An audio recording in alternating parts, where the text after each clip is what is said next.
And we already have reports of Israeli missiles striking health facilities inside Gaza, as well as multi-storied residential towers and a mosque.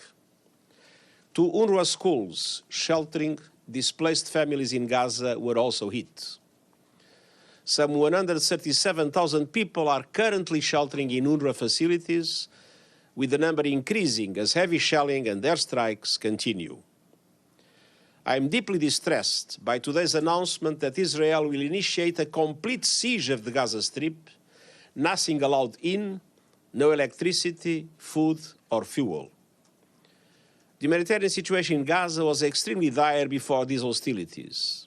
Now it will only deteriorate exponentially. Medical equipment, food, fuel and other humanitarian supplies are desperately needed. Let me begin by repeating my utter condemnation of the abhorrent attacks by Hamas and others against Israeli towns and villages in the Gaza periphery, which have left over 800 Israelis dead and more than 2,500 injured. In the face of these unprecedented attacks, Israeli airstrikes have pounded Gaza. While I recognize Israel's legitimate security concerns, I also remind Israel that military operations must be conducted in strict accordance with international humanitarian law. I am deeply distressed by today's announcement that Israel will initiate a complete siege of the Gaza Strip, nothing allowed in, no electricity, food or fuel.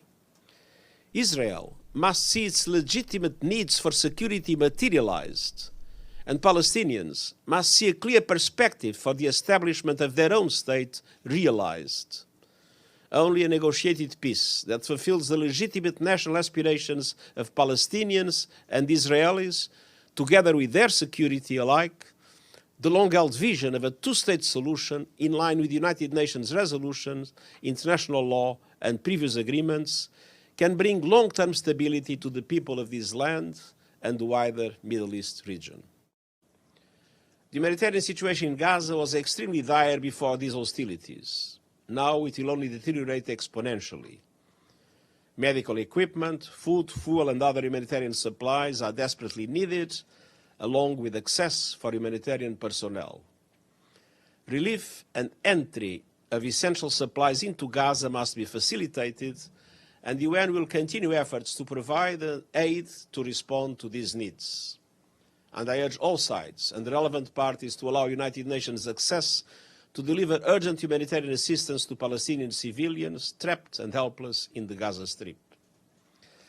And I appeal to the international community to mobilize immediate humanitarian support for this effort.